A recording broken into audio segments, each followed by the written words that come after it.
तो सी सेट के लिए कैलेंडर स्टार्ट करते हैं और इसको बेसिक से समझने की कोशिश करते हैं और जितनी गहराई में हम समझ सकें उतनी गहराई में समझने की कोशिश करते हैं। तो कैलेंडर क्या होता है वो तो आपको पता ही है, बट याद रखने की बात ये है कि एक होता है लीप ईयर और एक होता है ऑर्डिनरी ईयर। जो ऑर्डिनरी ईयर होता है उसमें होते हैं 365 डेज और जो लीप ईयर होता है उसमें होते हैं 366 डेज।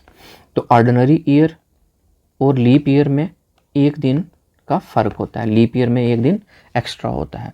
और ये एक्स्ट्रा क्यों होता है ये आप पढ़ोगे जियोग्राफी में, ठीक है, क्लास 6। ठीक, अब ये है कि एक साल में हफ्ते कितने होते हैं, अगर हमें ये पता करना हो तो वो कैसे करेंगे। अब पहले ये देखो कि साल में पूरे दिन कितने होते हैं 365 और एक वीक में कितने दिन होते हैं 7। तो अगर हम 365 को, क्योंकि एक हफ्ते में 7 दिन होते हैं, तो 7 से डिवाइड करें तो हमारे पास निकल के आंसर क्या आएगा कि हमारे पास कितने वीक्स हैं। तो 7 5 ज़ा 35 माइनस किया तो 1 और 15 और 7 2 ज़ा 14 और ये, ठीक है। तो क्या निकल के आया हमारे पास कि एक साल में 52 वीक्स होते हैं। ये रिमाइंडर का एक इंटरेस्टिंग फैक्ट बताता हूँ कि जैसे 365 डेज थे और हमने 7 से डिवाइड किया, ठीक है, और ये लास्ट पे रिमाइंडर कितना बच गया 1। तो ये 1 किसको शो करता है डे, जो चीज़ डिवाइड नहीं हो सकी। मतलब 365 में कंप्लीट कितने वीक्स बन गए 52 वीक्स बन गए, मगर एक दिन बच गया। जो रिमाइंडर में आया है इसका क्या मतलब है कि एक दिन बच गया। उसी तरीके से अगर लीप ईयर की मैं बात करूं 366 डिवाइडेड बाई क्या, वही डिवाइडेड बाई 7, तो वही 7 5 ज़ा 35 और 16 और 7 2 ज़ा 14 और यहाँ पे क्या बचा 2। तो मतलब लीप ईयर में कितने दिन बचे 2 और उसी तरीके से नॉर्मल में कितने दिन बचे 1। तो मतलब अगर सारे हफ्ते हम निकाल दें तो हफ्ते इसमें भी 52 आए, हफ्ते इसमें भी 52 आए, मगर ऑर्डिनरी ईयर में रिमाइंडर 1 बचा। तो इसका मतलब है एक दिन जो है वो एक्स्ट्रा बच गया, 52 वीक्स पूरे और एक दिन खाली। उसकी तरीके से अगर हम लीप ईयर की बात करें तो 52 वीक्स पूरे और 2 दिन एक्स्ट्रा जो बच गए, जो उसका हफ्ता नहीं बना सके। तो इस चीज़ से आपको ये पता चलता है कि जब भी आप किसी भी चीज़ को डिवाइड करते हो, ठीक है, तो वो जो रिमाइंडर बचता है वो ऐसी चीज़ है जो बराबर हिस्सों में नहीं बट सकती। अब थोड़ा आगे बढ़ते हैं। अब देखो, एक जो लीप ईयर होता है वो 4 से डिवाइड होता है, वो हमेशा किससे डिवाइड होता है 4 से। और एक जो सेंचुरी होती है वो डिवाइड होती है 400 से। अब एक लीप ईयर जो है वो 4 से डिवाइड क्यों होता है, क्योंकि लीप ईयर हर चौथे साल के बाद आता है। मतलब आपको पता है फरवरी में 29 जो डेट आती है वो हर 4 साल के बाद आती है। क्योंकि हर 4 साल के बाद आती है इसलिए ये लीप ईयर, जो भी लीप ईयर होगा वो 4 से डिवाइड होगा। और एक जो सेंचुरी होती है उसको डिवाइड होना पड़ता है किससे 400 से। तो क्या देखा, एक लीप ईयर 4 से डिवाइड होता है और एक लीप सेंचुरी, सेंचुरी क्या होगी 100 साल को मिला के एक सेंचुरी होती है। तो जो सेंचुरी होगी वो डिवाइड होती है 400 से। और जो लीप ईयर होता है, जैसे लेट अस सपोज ईयर क्या हो गया 1999 2000 2001 2002, तो जो ईयर की बात करेंगे तो वो डिवाइड होना चाहिए 4 से। जब हम सेंचुरीज़ में बात करेंगे तो वो डिवाइड होना चाहिए 400 से। जैसे लीप ईयर्स की एग्जांपल क्या होगी 1988 2008, ठीक है, ये सब डिवाइड किससे होते हैं 4 से। और उसी तरीके से सेंचुरीज़ में 2000 2400, तो ये जो सेंचुरीज़ हैं ये किससे डिवाइड होनी चाहिए 400 से, ठीक है। अब कोई चीज़ 4 से डिवाइड होती है या नहीं ये कैसे पता चलता है, ठीक है। इसके लिए वापस चलना पड़ता है क्लास 6 के मैथ्स में, और वहाँ पे डिविजिबिलिटी रूल है 4 का लिखा हुआ। जैसे कोई भी नंबर है, लेट अस सपोज 132, हमें क्या करना है जस्ट उसके लास्ट वाले 2 नंबर्स देखने। क्या लास्ट वाले 2 डिजिट्स देखने हैं।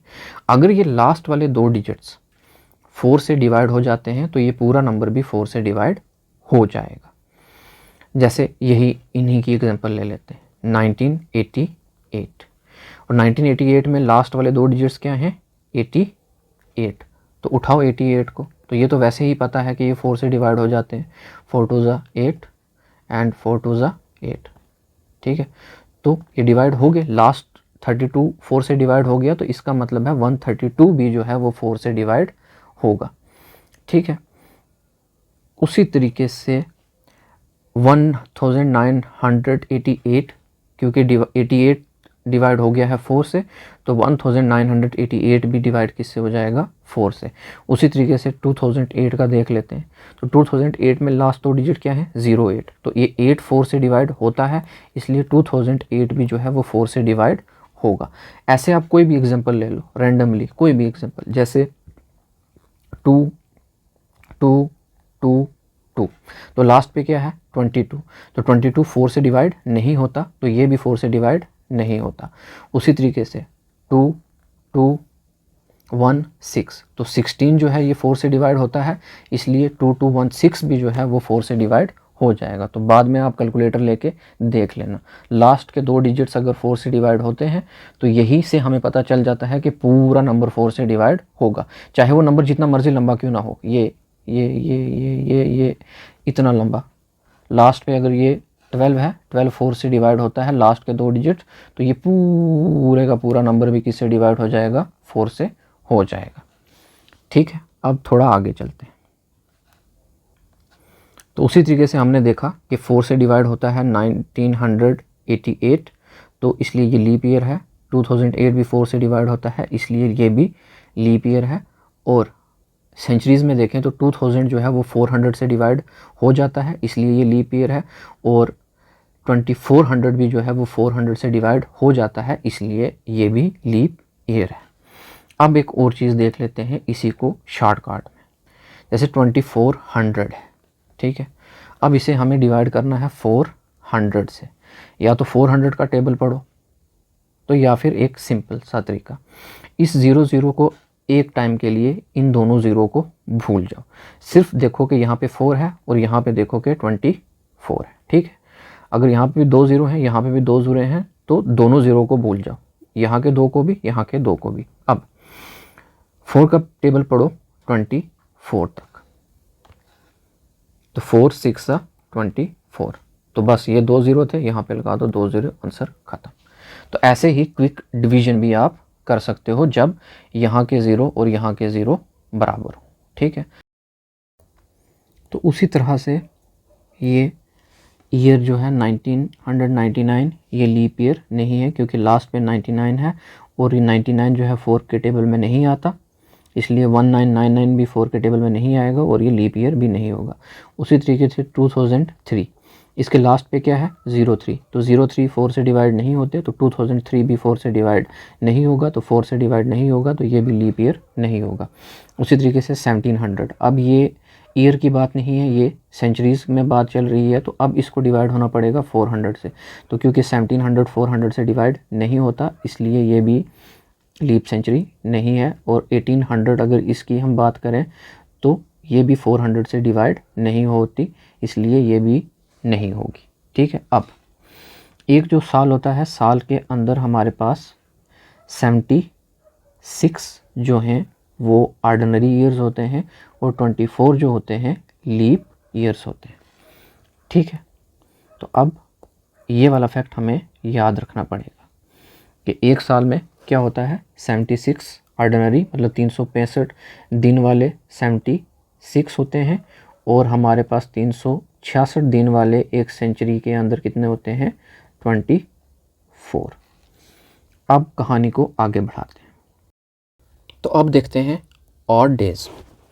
तो एक्स्ट्रा डेज जो कंप्लीट वीक्स में डिवाइड करने के बाद बच जाते हैं, उनको कहते हैं ऑड डेज, ठीक है। तो एक ऑर्डिनरी जो ईयर होता है उसमें होता है एक ही ऑड डे, क्योंकि एक जो ऑर्डिनरी ईयर होता है उसमें 365 दिन होते हैं, तो हफ्ते में डिवाइड करो तो आंसर क्या आता है 52, तो एक ही ऑड डे जो है रिमाइंडर में बचता है। उसी तरीके से अगर एक ऑर्डिनरी ईयर की जगह एक लीप ईयर होगा तो यहाँ पे 365 की जगह कितने डेज़ होंगे 366, और यहाँ पे रिमाइंडर कितना बचेगा 2। तो लीप ईयर में कितने ऑड डेज़ होंगे 2 ऑड डेज़। ठीक है, तो डायरेक्ट अगर याद रखना है तो ऑर्डिनरी ईयर तो 1 ऑड डे, और उसी तरीके से अगर लीप ईयर है तो 2 ऑड डे बस। अब देखते हैं मंथ्स में ऑड डेज़। तो जनवरी में होते हैं 3 ऑड डेज़। क्यों? क्योंकि 31 डेज़ होते हैं जनवरी में, तो 7 से डिवाइड करो तो 4 कंप्लीट वीक्स में डिवाइड हो जाता है और 3 ऑड डेज़ बच जाते हैं। तो उसी तरीके से फरवरी में 0 ऑड डेज़। क्यों? क्योंकि 28 दिन होते हैं, तो ये पूरे हफ्तों में डिवाइड हो जाता है बराबर। मगर अगर लीप ईयर होगा तब कितना होगा 1 ऑड डे। तो लीप ईयर में फरवरी के 29 डेज़ होते हैं, इसलिए 1 ऑड डे आएगा, क्योंकि हफ्तों में डिवाइड करने के बाद एक रिमाइंडर बच जाएगा। उसी तरीके से मार्च में 3, अप्रैल में 2, मई में 3, जून में 2, जुलाई में 3, अगस्त में 3, सितंबर में 2, अक्टूबर में 3, नवंबर में 2 और दिसंबर में 3 ऑड डेज़ होते हैं। अब finding the number of odd days. ठीक है, अब हमने क्लास 6 में देखा हुआ है क्या, dividend is equal to divisor into quotient plus remainder. ये फार्मूला हमने देखा हुआ है। तो हम डिविडेंड को इन दोनों के प्रोडक्ट में लिख सकते हैं और प्लस क्या करना होता है रिमाइंडर। तो इन दोनों का प्रोडक्ट क्या हो गया, ये होता है सबसे बड़ा जो डिवाइड कर रहे होते हैं, जो डिवाइड के अंदर होता है, ठीक है, जिसको हमने बांटना होता है चीज़ों में, वो होता है डिविडेंड। और जिससे हम डिवाइड कर रहे होते हैं ये होता है डिवाइज़र। और ये जो ऊपर आंसर आता है इसको हम कहते हैं इस 52 को कोफिशिएंट। तो हम इसको क्या लिख सकते हैं 366 को लिख सकते हैं 366 को लिख सकते हैं कोफिशिएंट, वो जो ऊपर आंसर आया है, इनटू जिससे हम डिवाइड कर रहे हैं 7 और प्लस 1।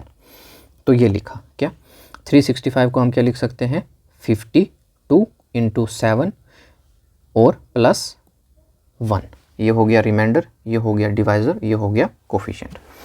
ठीक है, तो एक ऑर्डिनरी ईयर में 1 ऑड ईयर होता है, 1 ऑड डे होता है, इसलिए ये 1। ठीक है, अब देखो तो लीप ईयर को हम कैसे लिख सकते हैं, वही 52 इंटू 7, मगर ऑड डे एक ना होके यहाँ पे ऑड डे एक लीप ईयर का अपना डे आके कितने ऑड डेज हो जाएंगे 2। ठीक है, अब देखो एक सेंचुरी के अंदर कितने ऑड डेज होते हैं, ये हमें अगर फाइंड आउट करना हो, अगर डायरेक्ट याद रखना है तो आप डायरेक्ट याद रख सकते हो कि इसमें ऑड डेज जो होते हैं 5 होते हैं। मगर कैसे होते हैं आओ देखते हैं।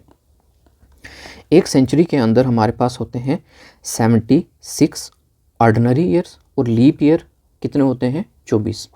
और हमने अभी देखा कि हर जो लीप ईयर होता है उसमें कितने ऑड डेज होते हैं 2 ऑड डेज होते हैं, और ऑर्डिनरी ईयर में कितने ऑड डेज होते हैं 1। तो अगर 8 डेज हमें निकालने हैं, 8 डेज निकालने हैं किस में सेंचुरीज़ में, तो हम लिख सकते हैं 76 इंटू 1, क्योंकि एक ही 8 डे होता है, प्लस कर सकते हैं दूसरों को, दूसरा क्या है 24 इंटू 2, क्योंकि 24 लीप ईयर होते हैं, तो हर एक लीप ईयर में 2 8 डेज होते हैं। तो जो भी आंसर आएगा 76 इंटू 1 76 और 24 इंटू 2 48, तो ये निकल के आएगा 124। तो कितने डेज निकले 8 डेज 124, मगर ये 124 को हम फिर से वीक्स में नहीं डिवाइड कर सकते हैं ना। तो 7 1 ज़ा 7 54 और 7 7 ज़ा 49, और ये रिमाइंडर क्या आया हमारे पास 5। तो कितने 8 डेज निकल के आए 100 साल में 5। तो यही हमने लिखा क्या कि 100 ईयर्स में कितने ऑड डेज होते हैं 5। 100 ईयर्स को हम क्या कह सकते हैं सेंचुरी। तो सेंचुरी में कितने ऑड डेज होते हैं 5। ये सेंचुरी हैज़ 5 ऑड डेज। अब उसी तरीके से 200 ईयर्स में कितना होगा, बस 200 ईयर्स क्या होता है 100 का डबल। तो उसी तरीके से 8 डेज कितने थे एक साल में, 100 साल में 5, तो उसका भी डबल करो तो कितना आ गया 10 डेज 5 इंटू 2। तो उसी तरीके से अगर 300 सालों का निकालना है तो 5 इंटू 3 कितने आ गए 15। बट अगर 4 सालों का निकालना है तो 5 इंटू 4। मगर क्योंकि 400 साल की बात कर रहे हैं तो हमने पहले ही रूल देखा कि अगर कोई चीज़ 400 से डिवाइड होती है तो वो लीप ईयर हो जाती है। तो क्योंकि 400 नंबर आ गया है तो 400 का आने का यही मतलब है कि वो लीप ईयर हो गया है, इसलिए हम 5 × 4 तो लिखेंगे +1 हमें ऑड डे ऐड करना ही पड़ेगा।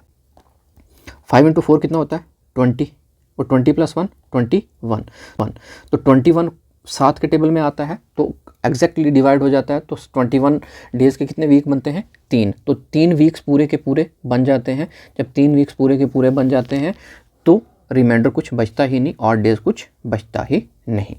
उसी तरीके से 300 ईयर्स में कितने आए 15 डेज़। तो 15 डेज़ को हम क्या कर सकते हैं, 15 डेज़ को हम लिख सकते हैं ना 2 वीक्स, ठीक है, क्योंकि 2 पूरे हफ्ते और 1 ऑड डे। उसी तरीके से इन 10 डेज़ को जो 200 ईयर्स में निकले इसको हम क्या लिख सकते हैं 7 + 3, तो 7 डेज़ का क्या हो गया वीक + 3। तो अब अगर हमें शॉर्टकट में याद रखना है तो 200 साल में कितने ऑड डेज़ होते हैं सिर्फ 3, 100 साल में कितने होते हैं 5, 300 साल में कितने होते हैं सिर्फ 1, और 400 साल में हमने क्या आंसर निकाला था 21, और 21 के जो होते हैं वो 21 कैसे निकला देखो। तो अब अगर हमें शॉर्टकट में याद रखना है तो सी से सेंचुरी, 1 सेंचुरी में 5, अगर 200 साल की बात करें तो उसमें ऑड डेज़ कितने निकल के आएंगे 3, और 300 साल की अगर हम बात करें तो उसमें ऑड डेज़ कितने निकल के आएंगे 1, ऑड डेज़ कितने निकल के आएंगे 1, और उसी तरीके से 400 सालों की अगर बात करें तो 9 ऑड डेज़, ठीक है 0। अब आगे देखते हैं। फर्स्ट डे जो सेंचुरी का होता है वो हमेशा होना चाहिए ट्यूसडे, थर्सडे और सैटरडे, ठीक है, और लास्ट डे इन तीनों में से कोई भी नहीं होना चाहिए। अब देखो आगे एक चीज़, तो जैसे ये देखो हमने अभी कहा कि क्योंकि 400 से जो डिवाइड हो जाता है उसमें कितना ऑड डे होता है 21 डेज़ बन जाते हैं और 0 ऑड डेज़ फाइनली बचते हैं। तो इसीलिए अगर 400 के कोई मल्टीपल भी होंगे जैसे 800, 1200, 1600, 2000, 2400, तो इन सब में कितने होंगे 0 ऑड डेज़। तो अब हम क्या याद रख सकते हैं कि मल्टीपल जो भी होगा किसका 400 का, मतलब 400 × 2, 400 × 3, 400 × 4, तो 402 इंटू कितना हो गया 800, तो इसमें भी कितने ऑड डेज होंगे 0। 403 क्या 1200, तो इसमें भी कितने ऑड डेज होंगे 0। तो अब क्वेश्चन देखने से पहले सिंपली क्या याद रखना है, सेंचुरी में 5, 2 सेंचुरीज़ में 3, 3 सेंचुरीज़ में 1 और 4 सेंचुरी में 0, बस। तो अब सीधा क्वेश्चन कर लेते हैं आपसे, सिंपल सा क्वेश्चन। ये यहाँ पे 2007 है, ये 2016 है, ये 2001 है और ये 1997 है। तो इनमें से कौन सा लीप ईयर है? तो लीप ईयर पता होने के लिए हमने क्या कहा था कि 4 से डिवाइड होना चाहिए। अगर ईयर है तो 4 से डिवाइड होना चाहिए। तो इसके लास्ट पे 07 है तो ये 4 से डिवाइड नहीं होने वाला, तो ये तो नहीं। इसके लास्ट पे 16 है तो ये 4 से लास्ट के 2 डिवाइड हो रहे हैं, तो 2016 भी जो है 4 से डिवाइड हो जाएगा, तो ये तो लीप ईयर हो गया। और बाकी फिर देखने की क्या ही ज़रूरत है, ये भी नहीं, ये भी नहीं, क्योंकि लास्ट के 2 4 से डिवाइड नहीं होते, तो ये भी 4 से डिवाइड नहीं होता। तो ये हो गया पहला क्वेश्चन जो हमने देख के ही बता दिया कि कौन सा लीप ईयर है और कौन सा नहीं।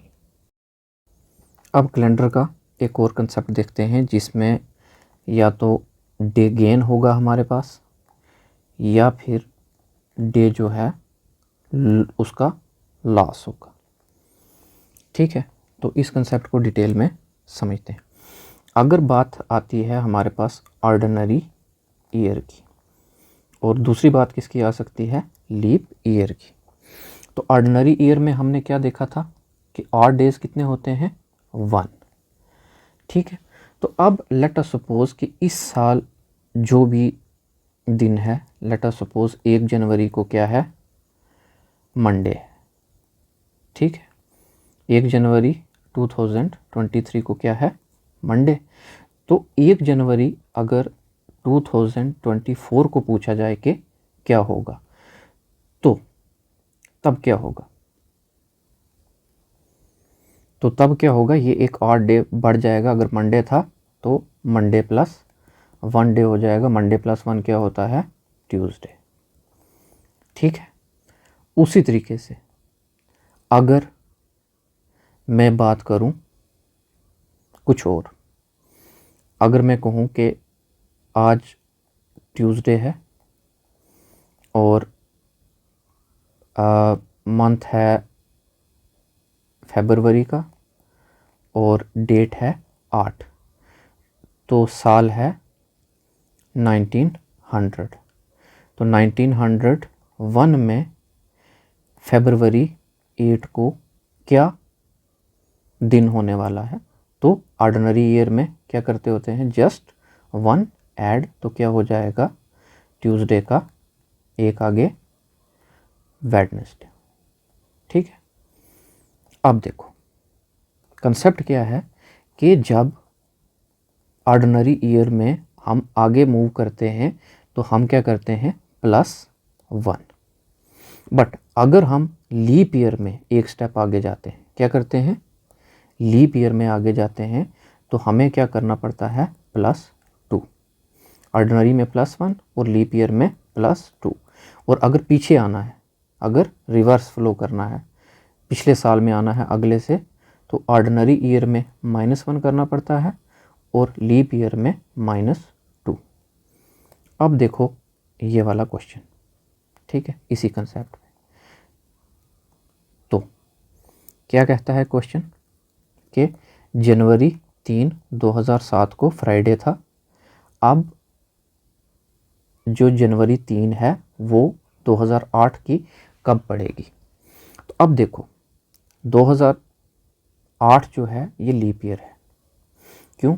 क्योंकि 2008 जो है ये 4 से डिवाइड होता है। क्यों? क्योंकि ये लास्ट दो जो हैं ये 4 से डिवाइड होते हैं, तो 2008 भी 4 से डिवाइड होता है, तो ये तो लीप ईयर है। तो इसका मतलब ये होता है कि हमें क्या करना पड़ेगा, +2। मगर यहाँ पे हमें +2 नहीं करना पड़ेगा। क्यों नहीं करना पड़ेगा?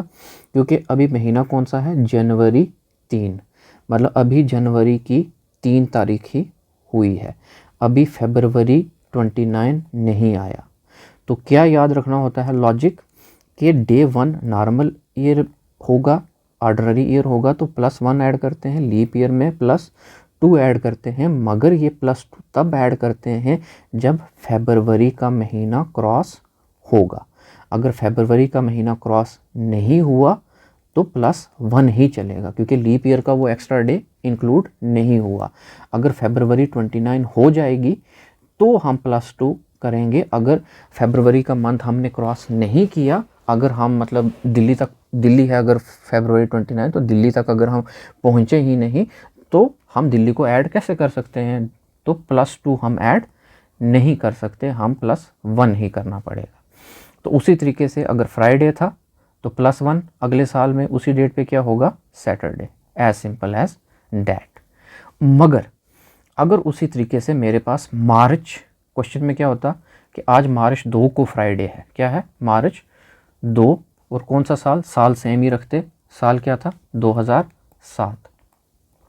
तो 2007 की मार्च 2 को अगर फ्राइडे है तो उसी तरीके से मार्च 2 को 2008 में क्या होगा। अब ये लीप ईयर है और ये मार्च 2 है, फरवरी का महीना भी क्रॉस हो गया है, तो अब हम +1 ना करके क्या करेंगे, +2 करेंगे। और जो ही हम +2 करेंगे तो फ्राइडे का क्या बनेगा, पहले सैटरडे और फिर क्या बनेगा, संडे। तो अब आंसर क्या आएगा, संडे। तो मतलब जब फरवरी का महीना लीप ईयर का क्रॉस हो जाएगा तो तब हमने +2 करना है, और जब नहीं होगा तो +1। इसी तरीके से मैं कुछ भी आपको पूछ लूँ तो आपको 1 सेकंड में अब पता चल जाएगा। जैसे 1997 है, ठीक है, और जनवरी 2 है। अगर लेट अस सपोज, मतलब मैं नहीं ये कह रहा कि एग्जैक्ट यही डेट होगी, अगर लेट अस सपोज इसको फिर से मंडे होता है तो 1998 में क्या होगा, ट्यूसडे होगा सेम डेट पे, और 1999 में क्या होगा, वेडनेसडे। तो मतलब हर एक ईयर में एक एक +1 होता रहेगा। अगर कोई लीप ईयर बीच में आ गया और लीप ईयर में फरवरी को भी हमने क्रॉस कर दिया तो फिर हमें मंडे से ट्यूसडे नहीं जाना, फिर हमें मंडे से ट्यूसडे से आगे वेडनेसडे तक जाना है। तो ऑर्डिनरी ईयर में एक स्टेप आगे, और जब लीप ईयर होगा तो एक स्टेप और एक और स्टेप आगे, +2। ठीक है, यूपीएससी 2014 का क्वेश्चन सॉल्व करने की कोशिश करते हैं। क्वेश्चन कहता है कि किसी भी महीने का थर्ड डे जो है वो क्या है, मंडे। आप बताओ कि उसकी 21st के आगे फिफ्थ डे कौन सा होगा। ठीक है, तो हम क्या करते हैं, मंडे से संडे तक लिख लेते हैं। और मंडे को क्या बताया है, थर्ड डे, तो मंडे के ऊपर लिखा सर के ऊपर 3, ट्यूसडे के ऊपर 4, fourth day, fifth, sixth, seventh, eighth, ninth, 10th, 11th, 12th, 13, 14, 15, 16, 17, 18, 19, 20, 21। 21 तक हम पहुंच गए कि 21st के आगे, मगर यहाँ पे रुकना नहीं, आगे 5 दिन और जाना है। तो चलो चलते हैं 5 दिन और, 22, 23, 24, 25 और 26। तो 21 ये रहा, इसके आगे 5 दिन हो गए क्या, 1, 2, 3, 4 और 5 हो गए। हाँ, तो 26 को क्या निकल के आया, वेडनेसडे। तो बस क्लास सेकंड के तरीके से भी हम ये क्वेश्चन सॉल्व कर सकते हैं। बस ये है कि उस वक्त ये ख्याल हमारे दिमाग में आना चाहिए कि हम ऐसे कर सकते हैं। यूजुअली ये ख्याल हमारे दिमाग में आता नहीं है, और ये आता कैसे है, बार बार प्रैक्टिस करके, काम रह के, टेंशन फ्री रह के। मतलब सेकंड क्लास के मैथ से भी आप कर सकते हो, और अगर पीएचडी का भी मैथ्स आता हो तो भी इंसान बोल सकता है, क्योंकि टेंशन में है, तो टेंशन नहीं लेनी। ठीक, तो अब इसको थोड़ा सा टफ तरीके से सॉल्व करने की कोशिश करते हैं। ठीक है, तो क्या है, तो अब वीक का कंसेप्ट यूज़ करते हैं। अगर थर्ड डे जो है वो मंडे है, तो वीक कैसे चलता है, 7 + 7 + 7। तो उसी तरीके से क्या होगा, अब अगर थर्ड को मंडे है, तो जब हम इसमें हम क्या करेंगे, एक वीक ऐड करेंगे, +7 करेंगे, तो जो डेट आएगी 10, तो उस दिन भी क्या आएगा, मंडे।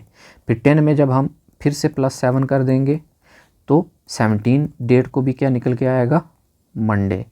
उसी तरीके से 17 के बाद फिर से इसमें अगर हम 7 ऐड कर देंगे, तो 17 + 7 क्या आ जाएगा, 24। तो 24 को भी फिर से क्या निकल के आएगा, मंडे। तो 24 डेज तक तो हम पहुंच गए, मगर हमें 21st से आगे देखना था। तो 21st से 24 तक कितने दिन हुए, 3, क्योंकि 21st और 24 का माइनस करके क्या निकलता है, 3। तो 20 मतलब 22, 23 और 24, ये कितने आए हैं दिन, 3। तो यहाँ पे हम 21st से आगे कितने दिन चल चुके हैं, ये वीक के कंसेप्ट से 3 दिन आगे चल चुके हैं, और कितना आगे चलना है, 2 दिन और। तो 2 दिन और आगे जाएंगे तो मंडे आ चुका है 24 को, तो अब क्या आएगा, एक दिन आगे चल के ट्यूसडे, और एक दिन आगे चल के वेडनेसडे। तो ये क्वेश्चन भी हो गया दूसरे तरीके।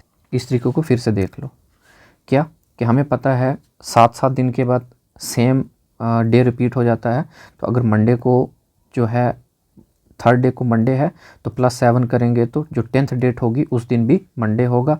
अब 10 में फिर से +7 करेंगे तो आएगा 17, तो 17 को भी मंडे।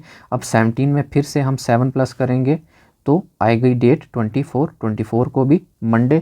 हमें क्वेश्चन ने कहा था कि 21 के आगे 5 डेज जाना है, तो हम पहुंच चुके हैं अभी 24 तक। तो 24 21 से पहले ही कितना आगे है, 3। तो अब कितना आगे जाना था, टोटल 5, तो 3 हम आगे जा चुके हैं, तो 2 और आगे जाना है। तो मंडे, ट्यूसडे, वेडनेसडे, तो वेडनेसडे इज़ द आंसर। सो समझ के आई कि एक क्वेश्चन को करने का एक तरीका नहीं होता, ढेर सारे तरीके होते हैं, कोई यूनिवर्सल लॉ नहीं होता। आपको जिस हिसाब से सही लगे आप वो कर सकते हैं। और ऐसे नहीं है कि ये 2 तरीके मैंने बताए तो ये सिर्फ सॉल्व करने के 2 ही तरीके, और भी ढेर सारे जो हैं तरीके होते हैं। तो क्लोज़ करते हैं अभी इस वीडियो को, आगे देखेंगे क्या करना है।